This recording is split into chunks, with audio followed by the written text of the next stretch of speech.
কোরবানির ইতিহাস, কোরবানির উদ্দেশ্য, কোরবানির গুরুত্ব। কোরবানি শব্দটি কুরব শব্দ থেকে নির্গত। এই কোরবানি শব্দের অর্থ হলো আল্লাহ রাব্বুল আলামিনের রাস্তায় কোনো কিছুকে উৎসর্গ দেয়া। অপর আরেকটি অর্থ হলো আল্লাহ সুবহানাহু ওয়া তাআলার নৈকট্য ও সন্তুষ্টি অর্জন করা। কোরবানি করার মাধ্যমে একজন বান্দা আল্লাহ রাব্বুল আলামিনের পক্ষ থেকে দেয়া পশুটিকে লালন পালন করে মহাব্বত তৈরি করে সেই পশুটিকে আবার আল্লাহ রাব্বুল আলামিনের উদ্দেশ্যেই উৎসর্গ করে। বিনিময়ে বান্দা আল্লাহ রাব্বুল আলামিনের সন্তুষ্টি অর্জন করে। বলেন আলহামদুলিল্লাহ। এই কোরবানি শুধু আমাদের জন্যই যে এমনটা নয়, প্রত্যেক উম্মতের জন্যই আল্লাহ রাব্বুল আলামিন এই কোরবানির ব্যবস্থা করেছিলেন। আল্লাহ রাব্বুল আলামিন সূরা হজ 34 নম্বর আয়াতে বলেছেন, ওয়ালিকুল্লি উম্মাতিন জাআলনা মানসাকাল লিয়াযকুরু ইসমাল্লাহ আলা মা রাযাকাহুম মিন বাহিমাতিল আনআম। আমি প্রত্যেক উম্মতের জন্যই কোরবানির ব্যবস্থা করেছিলাম যাতে করে তারা তাদের রবের নাম উচ্চারণ করতে পারে ওই সকল জন্তুর উপর যে সকল জন্তু আমি তাদের জন্য হালাল রিজিক হিসেবে দান করেছি। তাহলে এ আয়াত প্রমাণ করে কোরবানি শুধু আমাদের জন্যই না, ইতিপূর্বে যত উম্মত ছিল সকল উম্মতের উপরেই আল্লাহ রাব্বুল আলামিন তাদের জন্য এই কোরবানির ব্যবস্থা করেছিলেন। অর্থাৎ প্রাচীনকাল থেকে এই কোরবানির প্রচলন হয়ে আসছে। তবে আমরা যে কোরবানি করে থাকি জিলহজ মাসের 10 থেকে 13 তারিখ পর্যন্ত এই 3-4 দিনে যে কোরবানি আমরা করে থাকি, এই কোরবানি আসছে হযরত ইব্রাহিম আলাইহিস সালাতু ওয়াস সালাম থেকে। আমাদের কোরবানি হযরত ইব্রাহিম আলাইহিস সালাতু ওয়াস সালামের কোরবানি। তবে ইব্রাহিম আলাইহিস সালামের পূর্বে হযরত আদম আলাইহিস সালাতু ওয়াস সালাম এর 2 সন্তানের মাধ্যমে পৃথিবীতে সর্বপ্রথম কোরবানির প্রচলন ঘটে। পৃথিবীর সর্বপ্রথম মানব হযরত আদম আলাইহিস সালাতু ওয়াস সালামের 2 পুত্র হাবিল ও কাবিলের একটি ঘটনার মাধ্যম দিয়ে পৃথিবীতে সর্বপ্রথম এই কোরবানির সূত্রপাত ঘটে। তাদের এই ঘটনাটি সংঘটিত হয়েছিল তাদের একটি বনকে কেন্দ্র করে। ওই সময় পৃথিবীতে মানুষ বিস্তার লাভ করেনি বিধায় বাবা আদম আলাইহিস সালাতু ওয়াস সালাম এবং হাওয়া আলাইহিস সালাতু ওয়াস সালামের ঔরাসে আল্লাহ রাব্বুল আলামিনের দয়ায় তাদের ঘরে জোড়া জোড়া সন্তান জন্মগ্রহণ করত, একজন ছেলে একজন মেয়ে। আদম আলাইহিস সালাতু ওয়াস সালাম তাদের বিবাহের ব্যবস্থা করতেন পেটের পার্থক্য করে, বছরের পার্থক্য করে। অর্থাৎ 1 বছরের ছেলে পরের বছরের মেয়ে, পরের বছরের ছেলে আগের বছরের মেয়ে, এভাবে তিনি বিবাহ বন্ধন তাদেরকে আবদ্ধ করতেন। ঘটনাক্রমে হাবিলের সাথে যে বোনটি জন্মগ্রহণ করে তার নাম ছিল লিওয়াজা, যে একটু দেখতে কালো বা অসুন্দর। আর কাবিলের সাথে যে বোনটি জন্মগ্রহণ করে তার নাম ছিল ইকলিমা, যে লিওয়াজার থেকে দেখতে বেশি সুন্দর, একটু দেখতে সুন্দর। রীতি অনুযায়ী হাবিল বিবাহ করবে কাবিলের সাথে জন্মগ্রহণকারী বোন ইকলিমাকে, আর কাবিল বিবাহ করবে লিওয়াজাকে। হাবিল বিষয়টি মেনে নিলেও কাবিল কোনোভাবেই বিষয়টি মেনে নিতে চায় না, সে নারাজ। এক পর্যায়ে বাবা আদম আলাইহিস সালাতু ওয়াস সালাম তাদের দুজনকে নির্দেশ দিলেন, আচ্ছা ঠিক আছে, তাহলে তোমরা দুজনেই কোরবানি করো আল্লাহর রাস্তায়, যার কোরবানি কবুল হবে বিতর্কিত বোনটিকে সেই বিবাহ করবে। আল্লাহ রাব্বুল আলামিন এ কথা সূরা মায়েদার 27 নম্বর আয়াতের মধ্যে তিনি তুলে ধরেছেন। আল্লাহ রাব্বুল আলামিন বলছেন, ওয়াসলু আলাইহিম নাবা আবনাই আদম বিল হক ইয ক্বাররাবা কুরবানান ফাতুকব্বিলা মিন আহাদিহিমা ওয়া লাম ইউতাকাব্বাল মিনাল আখর। হে মুহাম্মদ সাল্লাল্লাহু আলাইহি ওয়াসাল্লাম, আপনি আপনার উম্মতের মাঝে আদম আলাইহিস সালাতু ওয়াস সালামের 2 পুত্রের বিবরণ, সঠিক বিবরণটা আপনি আপনার উম্মতদেরকে সঠিকভাবে শোনান।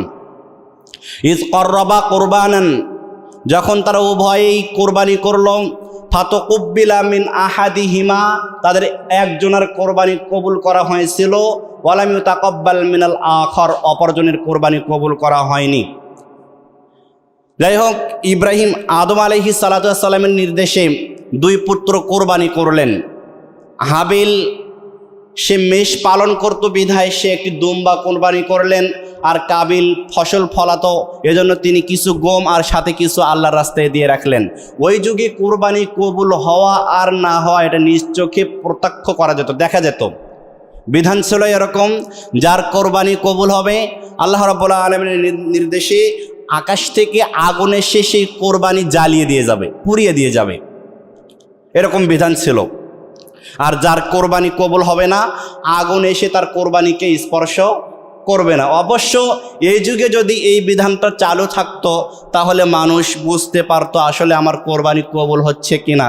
কিন্তু আল্লাহ রাব্বুল আলামিন আমাদের প্রতি দয়া করেছেন, মায়া করেছেন বিধায় কোরবানি আমরা আল্লাহর উদ্দেশ্যেই করি, তার জন্যই করি। কিন্তু তার গোশতগুলো আল্লাহ রাব্বুল আলামিন আমাদেরকে খাওয়ার একটা অনুমতি দিয়েছেন, এটা আল্লাহ রাব্বুল আলামিনের পক্ষ থেকে আমাদের জন্য বিশেষ দয়া, বলেন আলহামদুলিল্লাহ। কিন্তু এই দয়াকে দুর্বলতার সুযোগ নিয়ে মানুষ এটার বিপরীতটা করতেছে। মানুষ বোঝে না যে আমার কোরবানি আদৌ কবুল হচ্ছে কিনা, এজন্যই মানুষ অবৈধ পথে ইনকাম করে সুদ ঘুষ হালাল হারাম তোয়াক্কা না করে বিভিন্ন পর্যায়ে চাঁদাবাজি করে টাকা নিয়ে এসে সেই টাকা দিয়ে কোরবানি করার ইচ্ছা পোষণ করতেছে, যে আসলে আমাকে দেখাতে হবে যে আমি কোরবানি করি, আদৌ তার কোরবানি কবুল হচ্ছে কিনা এদিকে মানুষের কোনো খেয়াল নাই। কেন আল্লাহ রাব্বুল আলামিন আমাদেরকে সুযোগ দিয়েছেন গোশত খাওয়ার সুযোগ, এই সুযোগের দুর্বলতা নিয়ে আমরা এরকম অবৈধ পথে ইনকাম করে সে টাকা দিয়ে কোরবানি করছি। কোরবানি কবুল হবে না যদি কোরবানির পশুর মধ্যে এক বিন্দু পরিমাণ হারাম প্রবেশ করে। তাহলে বলতেছিলাম, তা আদম আলাইহিস সালাতু ওয়াস সালামের দুই সন্তান সর্বপ্রথম কোরবানি করলেন। হাবিলের কোরবানি কবুল হলো, কাবিলের কোরবানি কবুল হলো না। আকাশ থেকে আগুন এসে দুম্বাটি পুড়িয়ে দিয়ে গেল হাবিলের, কিন্তু কাবিলের কোরবানি কবুল হলো না। বলতেছিলাম আমাদের কোরবানি, যে কোরবানি আমরা করে থাকি, এটা হযরত ইব্রাহিম আলাইহিস সালাতু ওয়াস সালামের কোরবানি। ইব্রাহিম আলাইহিস সালাতু ওয়াস সালাম বর্তমান পরিচিত নাম ইরাক, যার পূর্ব নাম ছিল ব্যাবিলন। এই ব্যাবিলন শহরের একটা গ্রাম ছিল কুরব। এই কুরব অঞ্চলে ইব্রাহিম আলাইহিস সালাতু ওয়াস সালাম জন্মগ্রহণ করলেন। তিনি যখন বহুত্ববাদী থেকে মুক্ত হয়ে একত্ববাদে বিশ্বাসী হলেন, তিনি তার আত্মীয় স্বজন এবং যত সম্পর্ক আছে সমস্ত সম্পর্ককে সে আল্লাহর রাহে কোরবানি দিয়ে সে রবের পথে প্রথম হিজরত করলেন সিরিয়ার দিকে। পৃথিবীতে ইসলামের জন্য, আল্লাহর জন্য যারা হিজরত করেছিলেন তার মধ্যে প্রথম কাতারে, প্রথম সারিতে হযরত ইব্রাহিম আলাইহিস সালাতু ওয়াস সালাম, তিনি সর্বপ্রথম আল্লাহর জন্য হিজরত করেছিলেন। তো ইব্রাহিম আলাইহিস সালাতু ওয়াস সালাম সিরিয়ায় হিজরত করলেন। তখন তার কোনো সন্তান ছিল না, বয়স ছিল, অনেক মুহাদ্দিসগণ, অনেক মুফাসসিরগণ বলেছেন যে তার বয়স ছিল 75 বছর। তিনি মনে মনে ভাবতে লাগলেন যে আমার যদি কোনো সন্তান থাকতো তাহলে আমার এই মিশনকে তারা হয়তো আমার মৃত্যুর পরও চালু রাখতো। তিনি বললেন, অকালা ইন্নী জাহিবুন ইলা রব্বি সায়াহদিন, আমি আমার রবের পথেই চললাম, তিনি আমাকে পথ দেখাবেন। এরপর তিনি আল্লাহ রাব্বুল আলামিনের নিকটে দোয়া করলেন, রব্বি হাবলি মিনাস সালিহিন, হে আমার প্রভু, হে আমার প্রতিপালক, আপনি আমাকে একটি সৎ সন্তান, সালেহ সন্তান দান করুন। মুফাসসিরে কোরআন ইবনে আব্বাস রাদিয়াল্লাহু তাআলা আনহু বলছেন, তারপর আল্লাহ রাব্বুল আলামিন বিবি হাজরার ঘরে ইসমাইল আলাইহিস সালাতু ওয়াস সালামকে আল্লাহ রাব্বুল আলামিন দান করলেন। ফলে বৃদ্ধ বয়সে ইব্রাহিম আলাইহিস সালাতু ওয়াস সালাম পুত্র সন্তান, ফুটফুটে একটি সন্তান পেয়ে ইব্রাহিম আলাইহিস সালাতু ওয়াস সালাম আল্লাহর শুকরিয়া আদায় করলেন। তার নাম রাখলেন ইসমাইল, যার বংশধর থেকে আমাদের প্রিয় নবী মুহাম্মদ সাল্লাল্লাহু আলাইহি ওয়াসাল্লামের আগমন ঘটেছে, বলেন আলহামদুলিল্লাহ। এই ইব্রাহিম আলাইহিস সালাতু ওয়াস সালামকে 75 বয়সের দিকে একটি পুত্র সন্তান দান করা হলো। এরপর থেকে হযরত ইব্রাহিম আলাইহিস সালাতু ওয়াস সালামের উপর আল্লাহর পক্ষ থেকে একের পর এক ভয়ানক পরীক্ষা শুরু হয়ে গেল। সূরা বাকারার 124-25 নম্বর আয়াতের মধ্যে আল্লাহ রাব্বুল আলামিন উল্লেখ করেছেন, ইব্রাহিম আলাইহিস সালামকে আমি অনেকভাবে পরীক্ষা করলাম, কিন্তু ইব্রাহিম আলাইহিস সালাতু ওয়াস সালাম প্রত্যেকটা পরীক্ষাতে তিনি কৃতিত্বের সাথে সফলতা অর্জন করলেন। যাই হোক, ইব্রাহিম আলাইহিস সালামকে আল্লাহ রাব্বুল আলামিন নির্দেশ দিলেন যেন তার স্ত্রী হাজেরা এবং পুত্র ইসমাইল আলাইহিস সালাতু ওয়াস সালামকে মক্কায় ঘাসবিহীন, পানিবিহীন একটা মরুভূমিতে রেখে আসেন। ইব্রাহিম আলাইহিস সালাম তার রবের নির্দেশ পালনের জন্য তিনি ছিলেন একনিষ্ঠ। তিনি তাই করলেন। পানি নাই, খাবার নাই, কিচ্ছু নাই, ঘাস নাই, একদম বালু চর মরুভূমি। সেখানে ইব্রাহিম আলাইহিস সালাতু ওয়াস সালাম স্ত্রী হাজেরা এবং পুত্র ইসমাইল আলাইহিস সালাতু ওয়াস সালামকে রেখে আসলেন। কোনো তোয়াক্কা করলেন না, রব নির্দেশ দিয়েছেন এজন্যই, কোনো তোয়াক্কা করলেন না। এই বৃদ্ধা বয়সে একটা সন্তান, এত আদরের সন্তান, খুশি হয়েছে। সেই সন্তানকে পানি নাই, খাবার নাই, ঘাস নাই, একটা মানুষ নেই, কিচ্ছু নেই, সেখানে এই সন্তানকে রেখে আসলেন, স্ত্রীকে একাকে রেখে আসলেন। লম্বা ঘটনা আপনাদের সম্মুখে আমি খুবই সংক্ষেপ করে বলার চেষ্টা করছি। অতঃপর ইসমাইল আলাইহিস সালাতু ওয়াস সালাম যখন একটু দৌড়ঝাঁপ করতে শিখলো, কোনো বানানো কিচ্ছা কাহিনী বলতেছে না, কোরআন থেকে বলতেছে, আপনারা একটু মনোযোগ দিয়ে শোনেন। ইসমাইল আলাইহিস সালাতু ওয়াস সালাম যখন একটু দৌড়ঝাঁপ করতে শিখলো, বাবার হাত ধরে চলতে ফিরতে পারবে, এই সময় আল্লাহ রাব্বুল আলামিন ইব্রাহিম আলাইহিস সালামকে স্বপ্নের মধ্যে নির্দেশ দিলেন, হে ইব্রাহিম, তুমি তোমার সন্তানকে আল্লাহর রাস্তায় কোরবানি করো। এ কেমন নির্দেশ, এ কেমন পরীক্ষা! এই পরীক্ষা যদি বর্তমান আপনার প্রতি আমার প্রতি আসে, আমরা কি উত্তীর্ণ হতে পারবো আদৌ? আমাদের কি এমন ঈমান আছে? ইব্রাহিম আলাইহিস সালাতু ওয়াস সালামকে আল্লাহ রাব্বুল আলামিন নির্দেশ দিলেন, তুমি তোমার আদরের সন্তান ইসমাইলকে আল্লাহর রাস্তায় কোরবানি করো। ইব্রাহিম আলাইহিস সালাম প্রস্তুতি নিলেন তার রবের নির্দেশ পালনের জন্য। তিনি তার সন্তান ইসমাইল আলাইহিস সালাতু ওয়াস সালামের কাছে গিয়ে এই স্বপ্নের বিবরণ দিলেন। কোরআনের মধ্যে এসেছে সূরা সফফাত, ইয়াসিন সূরার পরেই সূরা সফফাত। এই সূরা সফফাতের 100 থেকে 108 নম্বর আয়াত পর্যন্ত আল্লাহ রাব্বুল আলামিন ইব্রাহিম আলাইহিস সালামের ছেলে সন্তানের কোরবানির বিষয়টি উল্লেখ করেছেন। তো ফালাম্মা বালাগা মাহু সায়া, ইব্রাহিম আলাইহিস সালাতু ওয়াস সালাম যখন প্রাপ্ত বয়স্ক হলো, একটু দৌড়ঝাঁপ করতে শিখলো, এমন বয়সে উপনীত হলো, তখন ইব্রাহিম আলাইহিস সালাতু ওয়াস সালাম তার সন্তানকে বললেন, ক্বালা ইয়া বুনাইয়া, হে আমার বৎস, হে আমার পুত্র, ইন্নী আরা ফিল মানাম, আমি তো স্বপ্নের মধ্যে দেখেছি, আন্নী আযবাহুকা, যে আমি তোমাকে কোরবানি করছি। বাবা সন্তানকে বলছেন, হে আমার সন্তান, আমি তো স্বপ্নের মধ্যে দেখেছি, আন্নী আযবাহুকা, আমি তোমাকে কোরবানি করছি। ফাংজুর মাজা তারা, এখন এই বিষয়ে তোমার মন্তব্য কি? তুমি কি বলো? তুমি কি রাজি আছো? এখন কথা হলো, এখানে প্রশ্ন, ইব্রাহিম আলাইহিস সালাম তো একজন নবী, তবুও কিন্তু তিনি সন্তানকে কেন বললেন তুমি রাজি আছো কিনা? তার তো নির্দেশ পালন করার সাথে সাথে উচিত ছিল।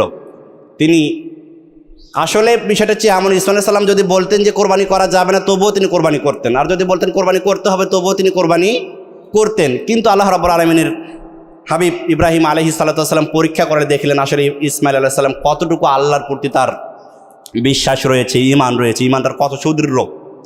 যাই হোক, ইব্রাহিম আলাইহিস সালাতু ওয়াস সালাম যখন বললেন যে পুত্র, আমি তোমাকে দেখলাম স্বপ্নের মধ্যে, তোমাকে আমি জবাই করছি, এখন এই বিষয়ে তোমার মতামত কি? তুমি কি রাজি আছো? ইসমাইল আলাইহিস সালাতু ওয়াস সালাম তিনি ছিলেন একজন বুদ্ধিমান, ধৈর্যশীল এবং সৎ সন্তান। তিনি বাবার অবস্থা সম্পর্কে অবগত ছিলেন। তিনি বুঝতে পারলেন নবীদেরকে স্বপ্নের মধ্যে যা দেখানো হয় তা আসলে শুধু স্বপ্নই না, তা আসলে আল্লাহ রাব্বুল আলামিনের পক্ষ থেকে একটা নির্দেশ। তাই তিনি ইসমাইল আলাইহিস সালাতু ওয়াস সালাম অত্যন্ত সাহসিকতার সাথে জবাব দিলেন। কোরআনুল কারীমের মধ্যে এসেছে, ইসমাইল আলাইহিস সালাতু ওয়াস সালাম বললেন, ক্বালা ইয়া আবাতি ফাআল মা তুমার, হে আমার বাবা, আপনাকে যা স্বপ্নের মধ্যে দেখানো হয়েছে, মা তুমার, আপনি আল্লাহর নির্দেশকে বাস্তবে রূপান্তরিত করুন, আপনি আমাকে কোরবানি করুন, আপনি আমাকে জবাহ করুন। সাতাজিদুনি ইনশাআল্লাহু মিনাস সাবিরিন, আল্লাহ যদি চাহে তো আপনি আমাকে ধৈর্যশীলদের মধ্যেই পাবেন। বলেন সুবহানাল্লাহ। দেখেন কেমন সন্তান! ইব্রাহিম আলাইহিস সালাতু ওয়াস সালাম চেয়েছিলেন যেমন সন্তান, রব্বি হাবলি মিনাস সালিহিন, আল্লাহ আপনি আমাকে একজন সৎ সন্তান দান করুন। যে পেয়েছিল তেমন একজন সন্তান, সৎ, নির্ভীক, সাহসী কথার সাথে সে জবাব দিল, হে বাবা, আপনাকে যে আদেশ দেওয়া হয়েছে স্বপ্নের মাধ্যমে, আপনি তা বাস্তবায়ন করুন। ইব্রাহিম আলাইহিস সালাতু ওয়াস সালাম স্ত্রী হাজরাকে বললেন, তুমি আমার সন্তানের হাত এবং মুখগুলো ধুয়ে দাও এবং কাপড় পরিধান করে দাও।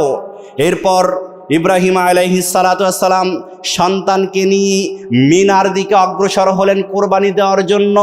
কতিপয় ঐতিহাসিক মুফাসসির কেরাম লেখেন, ইব্রাহিম আলাইহিস সালাতু ওয়াস সালাম যখন পথ চলতেছিলেন ওই সময় শয়তান 3 বার এসে ইব্রাহিম আলাইহিস সালাতু ওয়াস সালামকে বিভ্রান্ত করার চেষ্টা করেছিল, কিন্তু বরাবরই ইব্রাহিম আলাইহিস সালাতু ওয়াস সালাম 7টি করে কঙ্কর নিক্ষেপ করে শয়তানকে তাড়িয়ে দিয়েছেন। যেই কঙ্কর নিক্ষেপ করে প্রত্যেক বছরে হাজিরা, এটা ইব্রাহিম আলাইহিস সালাতু ওয়াস সালামের সুন্নাহ। যাই হোক, এক পর্যায়ে তারা মিনায় পৌঁছালেন।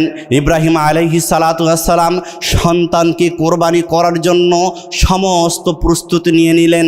সন্তানকে কাঁধ করে শোয়া দিলেন, ছুরি চালাবেন।